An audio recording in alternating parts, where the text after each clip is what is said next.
자, 2017년에 트럼프가 우리나라를 찾았었죠. 그때 삼성전자의 평택 공장을 보고 이런 감탄을 남겼었습니다.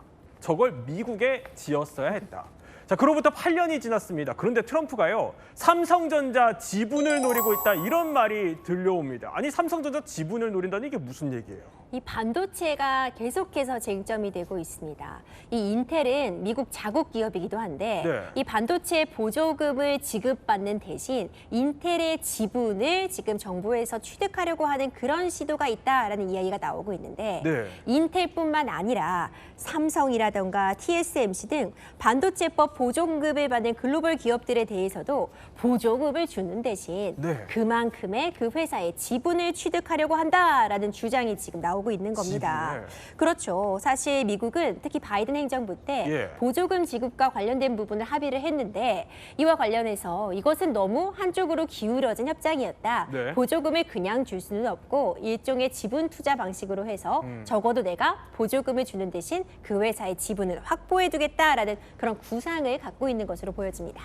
아니, 사실 반도체 이 보조금이 사실 말도 많고 사실 탈도 많고 이랬던 건데 애초에 이거 삼성전자가 텍사스에 투자하는 대신에 이거 받은 거 아닙니까? 근데 여기에 이걸 지분까지 달라 이 얘기예요. 네, 그렇습니다. 원래 삼성전자가 자그마치 51조 원을 투자를 한 거거든요. 네. 트럼프 정부 측에서 얘기하듯이 이게 공짜로 그냥 무료로 지금 보조금을 뭐 6조 5천억 원을 주는 게 아닙니다. 그만큼 투자를 했기 때문에 보조를 해준다. 이게 약속이었어요, 미국과. 그렇죠. 그런데 미국이 갑자기 이렇게 나오는 건 지금 이렇게 공장을 짓는 게 삼성전자만이 아니거든요. TSMC도 있고 그다음에 인텔도 있습니다. 그런데 인텔이 원래 지금 어떤 식이냐면 지분을 주기로 한 거예요, 네. 미국에. 그러니까 지금 트럼프는 바이든과 달리 아니 인텔의 10% 지분을 지금 받기로 했는데 당신들도 똑같이 지분을 달라. 인텔의 어떤 기준을 그대로 적용하겠다. 이게 지금 트럼프의 주장이죠.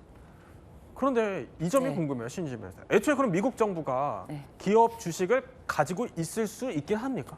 그러니까 이제 원칙적으로는 뭐 이해충돌 방지라든지 뭐 시장 중립성 유지라든지 뭐 개입 최소화 이런 원칙 때문에 특정 기업의 주식 이런 거를 직접 소유할 수는 없는데 또 뭐 연방 뭐 퇴직 제도라든지 뭐 연기금이라든지 이런 데서는 주요 뭐 기업 주식의 투자 자체는 허용이 됩니다. 그런데 문제는 여기서 보조금을 줄 테니 지분을 다오. 이거는 투자라는 거에 기본이 맞지 않는 겁니다. 이 보조금이라는 것 자체가 자신들의 자국 미국 현지에 네. 반도체 공장을 지으면서 투자를 유치하고 그리고 거기 현지 고용을 확대하는 목적으로 보조금이라는 당근을 준 거 아닙니까? 그렇죠. 그런데 이런 보조금 때문에 투자를 하고 공장을 짓게 됐는데 이걸 아예 뭐 지분을 내놔라? 이거는 맞지가 않다. 애초에 맞지가 않는 건데 지금 이런 상황을 지금 어떻게 다시 한번 도발해 보는 거죠. 네. 자, 이 소식이 알려지고 난 뒤에 여론 반발이 상당히 거셉니다. 뭐 삼성전자를 미국에 뺏기는 거 아니냐, 이런 얘기도 있어요. 이러다가 미국 공기업 되는 거 아니냐라는 우려의 목소리까지 나옵니다.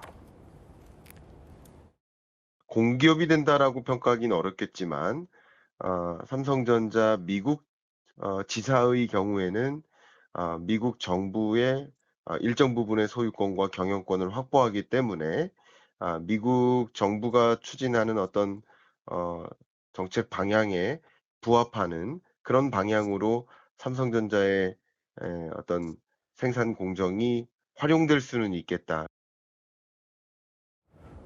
이종우 평론. 근데 네. 문제는 한미 정상회담이 닷새 앞으로 다가왔다는 거예요. 네네네. 이러면 혹시 이것도 트럼프가 내밀 청구서 중에 하나로 볼 수 있을까요? 진짜 속셈이 뭡니까? 일단 지금 뭐 교수님께서 지금 리포트로 나온 것처럼 예. 실제로 그런 어떤 속셈이 추진될 가능성도 있습니다. 왜냐하면 미국이 핵처럼 완전히 반도체를 미국에서만 지금 만들고 또 미국 내에서만 소비하게끔 하는 그런 플랜을 갖고는 있거든요. 예. 그런데 그것을 실제로 실행하려면 많은 문제점이 있습니다. 실제로 칩스법이 문제가 되는데요. 네. 반도체 제조 기반 확대 재정법이라고 해서 칩스법 안에서 이것이 과연 가능한 것인가에 대한 유권 해석이 일단 필요하고요. 실질적으로 이걸 확보했을 때 미국의 영향력이 너무나 커지고 있어요. 한 그 보조금 액수대로라 한다면 삼성전자 미국 법인의 어떤 주식을 취득을 했을 때 네. 굉장히 많은 부분에서 미국이 취득할 수가 있거든요. 그래서 일부에서는 이렇게 생각을 합니다.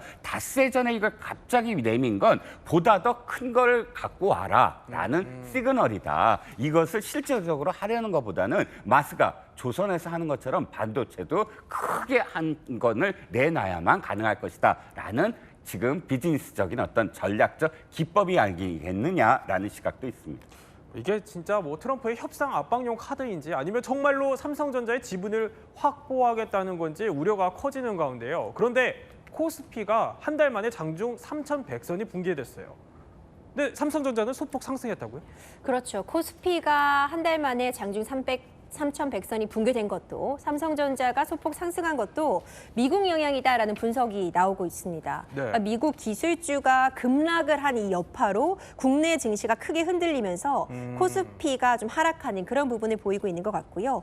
미국 금리 인하에 대한 기대감은 낮아지고 상반기 코스피 상장세들의 실적 결산을 보더라도 순이익은 줄고 영업이익률이 낮아진 부분이 좀 영향을 준 것 아닌가 생각이 되는데 예. 다만 삼성전자 주가 같은 경우에는 미국의 공장이 있는 반도체 업체에 미국이 이제 투자를 검토하고 있다는 소식이 전해지면서 이런 분위기와 상관없이 소폭 상승했다는 분석 나오고 있습니다. 자, 뭐 이런 반도체 기업의 지분을 확보하겠다는 트럼프의 속내, 우리 기업과 또 주식시장에 어떤 영향을 미칠지는 지켜봐야 할 것 같습니다.